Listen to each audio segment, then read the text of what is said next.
मत रो मेरे बच्चे। माँ, तुम मुझे छोड़कर तो नहीं जाओगी ना? नहीं रे, हमेशा तेरे साथ रहूंगी मैं। माँ, अगर तुम चली गई तो फिर मैं क्या करूँगा? तुझे सब संभालना होगा कुशल, अपने बाबा का ख्याल रखना होगा तुझे। वादा कर बेटा। नहीं माँ, ऐसी बातें मत बोलो, बस आप आराम करो, बाबा बस आते ही होंगे। 15 साल का मासूम कुशल अपनी माँ मालती और पिता अमरपाल के साथ इसी छोटी सी झोपड़ी में रहता था। मालती को एक गंभीर बीमारी हो गई थी।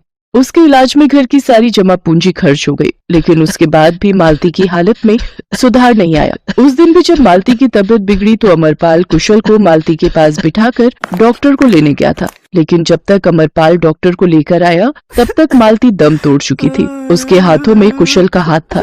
अमरपाल ने देखा कि कुशल माँ के हाथ पर सिर रखकर जोर जोर से रो रहा था। ये देखकर अमरपाल ने रुंधी आवाज में कहा, कुशल मेरे बच्चे, तेरी माँ वो चली गई। बाबा, मुझे भी माँ के साथ जाना है।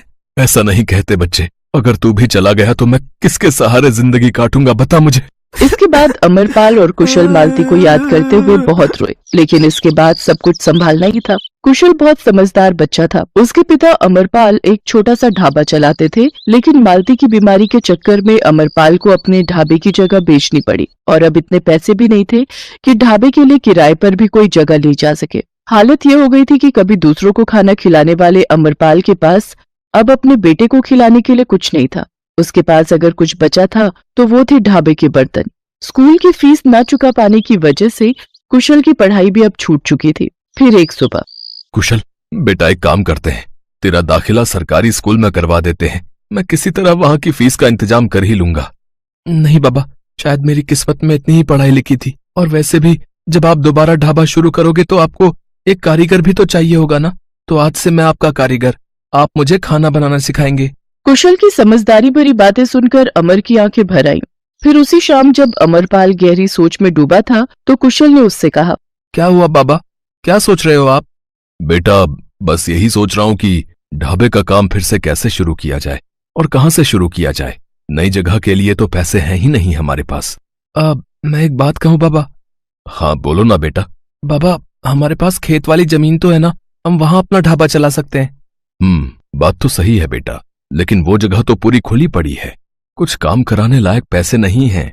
अरे सुनो तो बाबा, आप उस खेत की जमीन को बेचकर रोड के किनारे पर जमीन ले लो, चाहे थोड़ी ही मिले। पर बेटा, वहां तो ना कोई फैक्ट्री है ना ही दफ्तर, कौन आएगा हमारे पास खाना खाने? बाबा, वहाँ रोड के किनारे अच्छी खासी बस्ती है और दिन रात चलता रोड भी है, बस हमें कम कीमत में बढ़िया खाना देना होगा, फिर देखना कमाल। अब अच्छा, और ये होगा कैसे? ऐसे होगा कि खाना बनाओगे आप, मैं रहूंगा आपका कारीगर, तो खर्चा सिर्फ राशन पानी का ही होगा ना।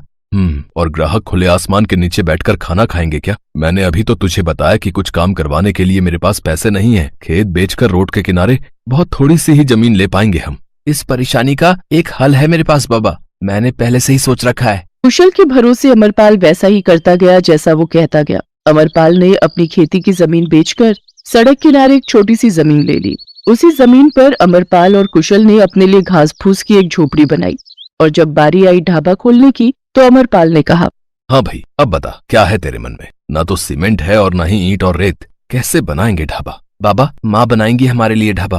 क्या मालती? अब ये तू क्या कह रहा है बेटा? हाँ बाबा, आपको पता है, माँ ने जाते हुए मुझसे कहा था कि वो हर वक्त हमारे साथ रहेंगी। जब मैं सोच रहा था कि हम ढाबा कैसे बनाएंगे तो माँ ने ही मुझे रास्ता दिखाया। अच्छा, और वो क्या है? हम माँ की साड़ियों को जोड़कर एक रंगीन टेंट वाला ढाबा बनाएंगे बाबा। कुशल का आइडिया सुनकर अमरपाल भावुक हो गया। वो सोच रहा था कि वाकई मालती मरने के बाद भी उन दोनों की मदद कर रही थी। दोनों ने मालती की सारी पुरानी साड़ियों को आपस में जोड़कर एक टेंट बना दिया था। कोई साड़ी हरी थी तो कोई लाल। इस तरह से एक बहुत ही सुंदर रंगीन टेंट बनकर तैयार हो गया। फिर अमरपाल ने उसी टेंट के 2 हिस्से किए, एक में रसोई बनाई और दूसरी तरफ उन्हीं साड़ियों में रुई भरकर लोगों के बैठने के लिए गद्दे तैयार कर दिए। ले भाई कुशल, तैयार हो गया हमारा टेंट वाला ढाबा, पर इसका नाम क्या रखें? वो भी मैंने सोच रखा है, इसका नाम रखेंगे माँ का ढाबा। पहले ही दिन इक्का दुक्का गाड़ियां आकर उस ढाबे पर रुकी। किसी ने चाय का ऑर्डर दिया तो किसी ने ऑमलेट का। दिन बीतते गए और धीरे धीरे लोग वहां रुककर खाना भी खाने लगे। ताजी हवा के बीच रंगीन ढाबे में बैठना लोगों को अच्छा लगने लगा, क्योंकि जैसा कि कुशल ने कहा था, उसके ढाबे पर कम कीमत में बढ़िया खाना जो मिल रहा था। फिर एक दिन, बाबा, हमें अपना ढाबा थोड़ा पीछे खिसकाना पड़ेगा। क्यों भाई, बढ़िया तो चल रहा है सब। नहीं बाबा, अब भीड़ बढ़ने लगी है तो और जगह चाहिए। हम अपनी झोपड़ी तोड़कर ढाबा पीछे खिसकाएंगे। और उससे क्या होगा? अगर ज्यादा जगह होगी तो गाड़ी लगाने के लिए लोगों को और जगह मिलेगी। फिर हो सकता है कि बसें और ट्रक वाले भी हमारे पास आएं। हाँ यार, बात तो तू सही कह रहा है। और बाबा अपना क्या है, हम तो यहीं ढाबे में सो जाया करेंगे और खाना पीना भी यहाँ है ही, तो अलग से घर की क्या जरूरत है। अमरपाल समझ गया था कि कुशल अब बड़ा और समझदार हो गया है। अमरपाल ने वैसा ही किया। वक्त गुजरा तो ढाबे पर भीड़ बढ़ती गई। अमरपाल ने अब 3 कारीगरों को काम पर रख लिया। पैसे जमा हुए तो कुशल ने डिजाइनर टेबल कुर्सी और अच्छे बर्तन मंगवा भी लिए, जिससे ग्राहकों की संख्या और बढ़ती चली गई। और फिर पूरे 2 सालों के बाद यार कुशल, बैंक में अच्छे खासे पैसे जमा हो गए हैं। एक बढ़िया एसी वाला पक्का ढाबा बना ले क्या? नहीं बाबा, हम उन पैसों से अपनी जमीन बढ़ाएंगे और माँ के ढाबे को और बड़ा बनाएंगे। हम यहाँ इतना बड़ा टेंट लगाएंगे जितना पूरे शहर में ना हो। अमरपाल ने सारी जमा पूंजी कुशल के कहने के मुताबिक लगा दी। अब उनका ढाबा शहर का सबसे बड़ा ढाबा था और इस तरह कुशल ने अपना वो वादा निभाया जो उसने अपनी माँ से उसके आखिरी वक्त में किया।